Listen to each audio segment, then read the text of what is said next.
Soğuk bir Ekim sabahıydı. Hatice uzun süredir aradığı kiralık evi nihayet bulmuştu. Şehrin gürültüsünden uzak, ormanın içinde eski ama huzurlu görünen bir müstakil ev, en azından emlakçının ilanındaki fotoğraflar öyle gözüküyordu. Emlakçıyla buluştuğunda adamın yüzündeki tuhaf ifadeyi fark etti. Konuşması bile ürkütücü bir tondaydı. Bu ev yıllardır kiralanıyor ama kimse uzun süre kalamıyor. Hatice kaşlarını kaldırdı. Neden? Emlakçı derin bir nefes aldı.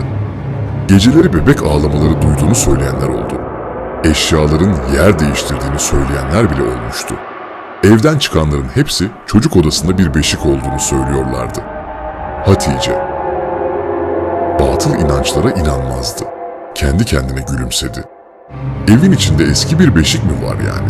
Bu o kadar da korkutucu değil. Emlakçı ona anahtarları uzatırken gözlerini kaçırdı. Keşke o kadar basit olsa.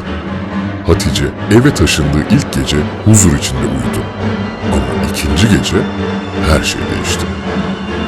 Saat gece yarısını biraz geçmişti ki ince tiz bir ağlama sesi duydu. Uyku sersemliğiyle yatakta doğruldu. Ses evin içinden geliyordu. Bir kedi olmalı diye mırıldandı.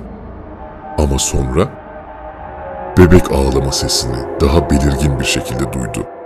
Hatice'nin içi ürperdi. Yatağından kalktı ve sesin geldiği yöne doğru ilerledi. Koridorun sonundaki kapı hafifçe aralıktı. Titreyen ellerle kapıyı ittiğinde odanın ortasında duran beşiği gördü. Eski, ahşap ve neredeyse asırlık gibi görünen bir beşik. Ve sallanıyordu.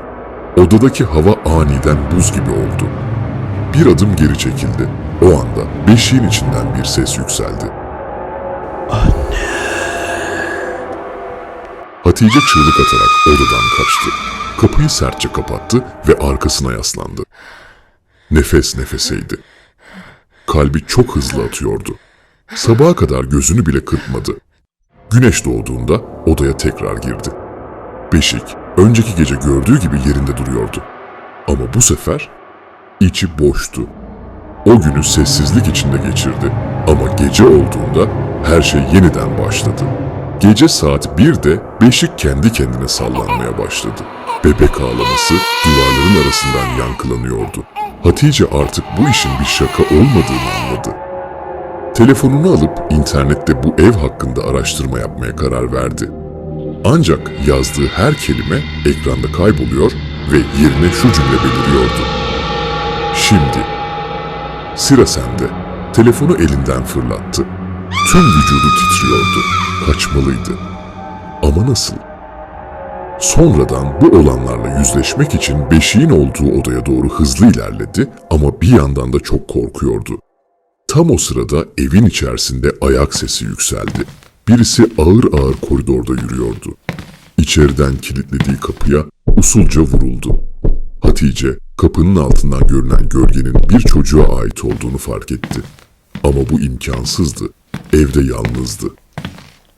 Tam o anda kapının ardındaki ayak sesleri durdu. Ayak sesleri artık odanın içindeydi. O an odanın içindeki beşik şiddetle sallanmaya başladı. İçinden bir el dışarı uzandı. Hatice donup kaldı ve soğuk bir ses fısıldadı. Anne, hiçbir yere gidemezsin. Hatice'nin gözleri beşikten uzanan o minik, soluk elin parmaklarına kilitlendi. Parmaklar yavaşça kıvrıldı, sanki onu çağırıyordu. Odanın sıcaklığı aniden düştü. Nefesi buğulanarak havada asılı kaldı. Anne. Diye kulağında bir fısıltı duydu. Ses bu sefer doğrudan kulağının dibinden gelmişti. Hatice yavaşça başını çevirdi. Yatak odasının aynasında arkasında pijamalı küçük bir çocuk duruyordu. Çocuğun gözleri simsiyah olmuştu. Hatice'nin yüzünü inceliyordu. Beni unuttun mu? Diye sordu. Ama kadının korkudan sesi çıkmıyordu. Sanki küçük dilini yutmuştu. Bebek beşiği sallanıyordu. Tahta gıcırtıları yerini bir bebeğin ağlamasına bıraktı. Hatice'nin ayakları yerden kesildi. Görünmez eller onu beşiğe doğru sürüklüyordu. Son çabayla cebindeki telefonu kavradı, kamerasını açıp arkasına doğru tuttu. Ekranda gördüğü şey tüylerini diken diken etti. Beşiğin içindeki bebek Hatice'nin bebekliğinin aynısıydı. Hatice, o korkunç geceden sonra şehir merkezinde yeni bir daire tutmuştu. Eski evi düşündüğünde bile tüyleri diken diken oluyordu. Ormandaki o lanetli ev, beşik, bebek ağlamaları, hepsini unutmak istiyordu. Yeni dairesine taşındığı ilk gün her şey yolunda gibiydi. Sessiz, huzurlu bir yerdi. O korkunç gecenin stresini atmak için uzun ve sıcak bir duş aldı. Suyun rahatlatıcı sıcaklığı omuzlarındaki gerginliği yavaş yavaş eritiyordu. Duştan çıktığında banyonun tamamen buğulandığını fark etti. Havluya uzanıp yüzünü sildi, sonra aynaya baktı.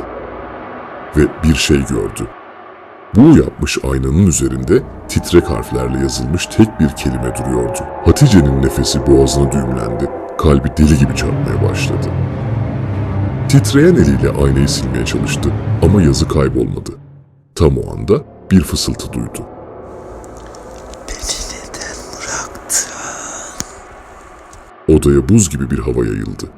Ve aynada kendi yansımasının arkasında küçücük bir silüet belirdi. O bebek peşini bırakmamıştı.